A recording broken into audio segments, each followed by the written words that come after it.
Assalamualaikum warahmatullahi wabarakatuh. Kami dari kelompok 5 Manajemen Syariah yang beranggotakan Lili Saputri 1120-11294, Yesinta Rahmadani 1120-11046, Aji Sofa Maulana Ibrahim 1120-11075, Pergaulan Silaban 1120-11269, Ferianto 1120-11047, dan Fahtoni Insani 1120-11296. Kami ingin mempresentasikan hasil diskusi kami mengenai organisasi dalam perspektif Islam serta fungsi dan perannya dalam masyarakat. Istilah organisasi. Organisasi diartikan sebagai suatu lembaga atau kelompok fungsional. Misalnya, sebuah perusahaan, sebuah sekolah, sebuah perkumpulan, dan badan-badan pemerintahan. Merujuk pada proses perorganisasian, yaitu bagaimana pekerjaan diatur dan dialokasikan di antara para anggota, sehingga tujuan organisasi itu dapat tercapai secara efektif. Sedangkan organisasi itu sendiri diartikan sebagai kumpulan orang dengan sistem kerjasama untuk mencapai tujuan bersama. Terdapat dua kata bantu yang terdapat dalam Al-Quran untuk mempelajari perorganisasian ini. Kata tersebut adalah saf dan ummah. Kata saf menginspirasi konsep bahwa organisasi harus mempunyai anggota, terdiri dari orang-orang dalam suatu wadah, terdapat keteraturan, tujuan, pemimpin, delegasi wewenang dan tanggung jawab, serta ada niat ikhlas dan berjuang di jalan Allah. Dalam Islam secara tidak langsung, setiap manusia dituntun untuk berorganisasi dan hidup dalam struktur yang terorganisasi dengan baik.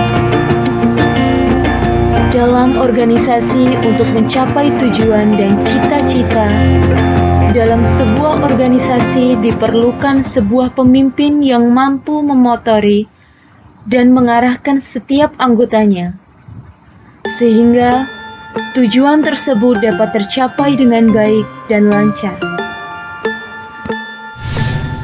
Perintah dalam berorganisasi ini terdapat di dalam surat Al-Hujurat ayat 13, yang artinya,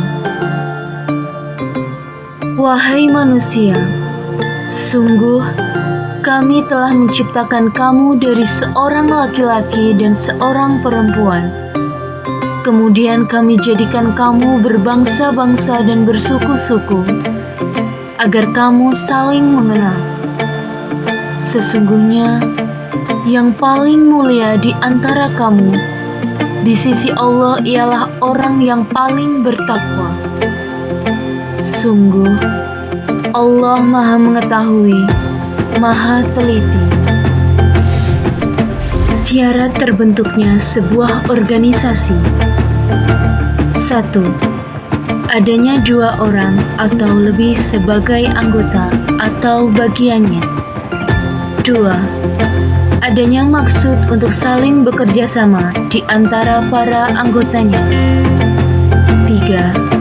Adanya pengaturan hubungan dari interaksi para anggotanya. 4.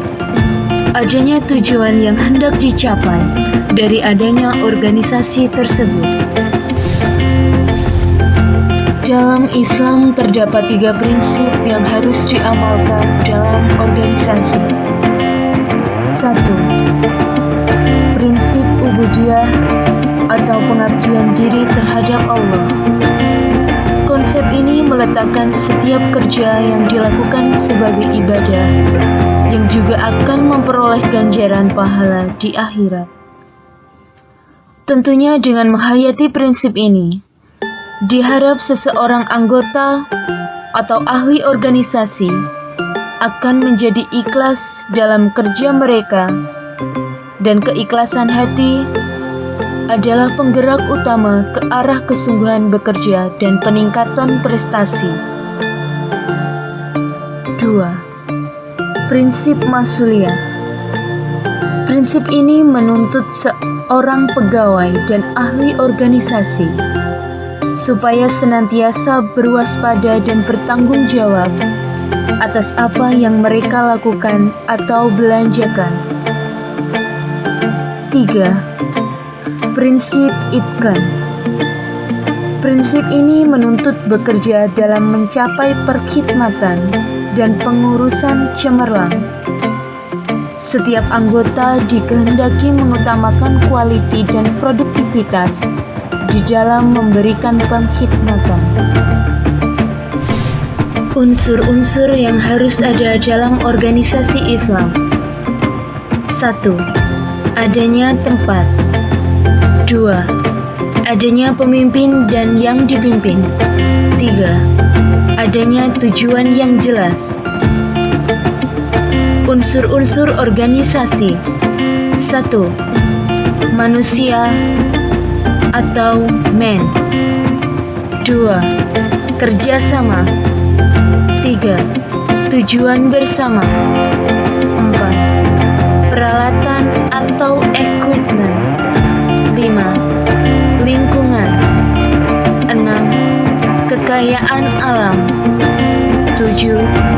Kerangka atau konstruksi mental. Kriteria pemimpin yang baik dalam Islam. 1.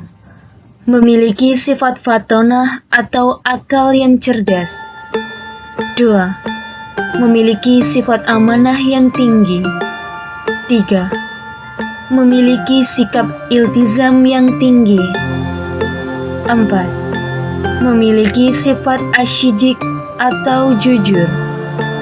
5. Seorang pemimpin harus memiliki sifat rela berkorban yang tinggi. Kemudian ada kriteria orang yang dipimpin. 1. Memiliki loyalitas yang tinggi. 2. Loyal pada syariat. 3. Loyal pada organisasi. 4. Loyal pada pemimpin. 5. Memiliki sifat istiqomah. Dan 6. Menghidupkan musyawarah. Tujuan pengembangan organisasi Islam ialah untuk meningkatkan efektivitas organisasi secara keseluruhan.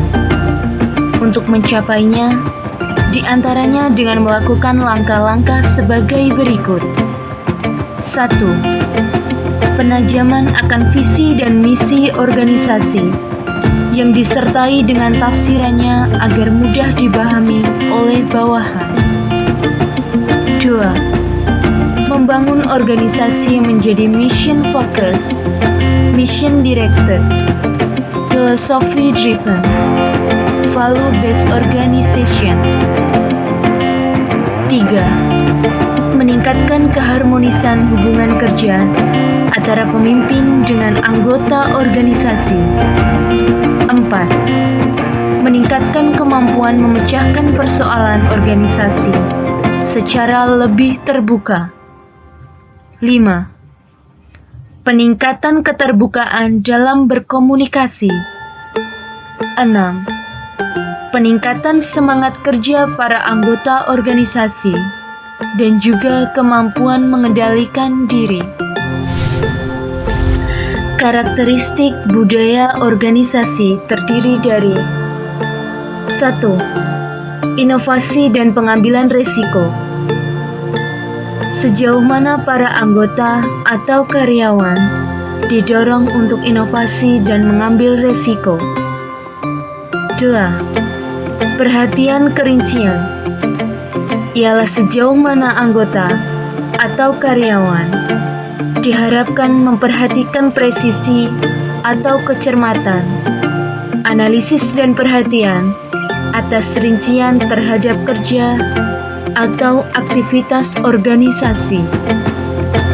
3. Orientasi hasil ialah sejauh mana manajemen memfokuskan pada hasil dan bukan pada teknik dan proses yang digunakan untuk mencapai suatu hasil yang diinginkan. 4. Orientasi orang sejauh mana keputusan manajemen memperhitungkan efek hasil pada orang-orang yang akan di dalam organisasi. 5. Orientasi tim ialah sejauh mana kegiatan diorganisasikan setiap tim-tim, bukannya individu. Peran dan fungsi organisasi kemasyarakatan sebagaimana diatur dalam ketentuan pasal 6 Undang-Undang Nomor 17 Tahun 2013 tentang organisasi kemasyarakatan adalah sebagai sarana. 1. Penyalur kegiatan sesuai dengan kepentingan anggota dan atau tujuan organisasi. 2. Pembinaan dan pengembangan anggota untuk mewujudkan tujuan organisasi. 3. Penyalur aspirasi masyarakat. 4. Pemberdayaan masyarakat. 5. Pemenuhan pelayanan sosial. 6. Partisipasi masyarakat untuk memelihara, menjaga, dan memperkuat persatuan dan kesatuan bangsa. 7. Pemeliharaan dan pelestari norma, nilai, dan etika dalam kehidupan bermasyarakat, berbangsa, dan bernegara. Peran Ormas Islam di Indonesia. Ormas keagamaan, khususnya Ormas Islam, telah memberikan warna tersendiri dalam perjalanan sejarah bangsa Indonesia, baik sejak dari masa prakemerdekaan maupun hingga saat ini. Setidaknya terdapat lebih dari 100 organisasi Islam yang bersifat organisasi massa dengan jumlah pendukung mencapai jutaan orang. Ormas tersebut umumnya berawal dari gerakan kebudayaan yang bertujuan menguatkan landasan budaya dalam kehidupan masyarakat dengan kegiatan yang sangat beragam. Peran Ormas Islam dalam bidang dakwah dan pendidikan. Mayoritas organisasi Islam memprogramkan dan mengintensifkan pelaksanaan dakwah dan pendidikan. Ormas Islam aktif membangun lembaga-lembaga pendidikan seperti pesantren, sekolah, madrasah, dan perguruan tinggi sebagai wadah positif membangun bangsa. Ormas-ormas Islam menyadari betapa strategisnya peranan dakwah dalam merespon tantangan yang dihadapi umat dan bangsa dewasa ini. Peran Ormas Islam dalam bidang sosial, politik, dan ekonomi. Ormas Islam bersama lembaga-lembaga pendidikan yang didirikannya seringkali melakukan kegiatan sosial rutin, seperti pemberian santunan dan kegiatan lainnya, dalam rangka merespon kejadian sebagai akibat dari terjadinya bencana alam, seperti pandemi coronavirus Desens 2019 atau COVID-19 saat ini. Selain itu, Ormas Islam juga selalu berupaya untuk meredam terjadinya konflik sosial yang berbau agama. Pluralitas masyarakat Indonesia menyebabkan kebenaran diinterpretasi secara berbeda dan dipahami secara absolut. Oleh sebab itu, Dibutuhkan upaya penyatu bagi masyarakat yang terpecah akibat konflik seperti dilakukannya integrasi sosial yang dapat dilakukan oleh ormas. Peran ormas Islam dalam menangkal terorisme dan radikalisme. Pandangan yang terlalu mengagungkan pada salah satu kepercayaan dapat menimbulkan rasa fanatisme yang sempit terhadap suatu keyakinan. Rasa fanatik ini akan menjadi lebih buruk lagi bila dilakukan dengan menafsirkan ayat-ayat suci secara tidak utuh.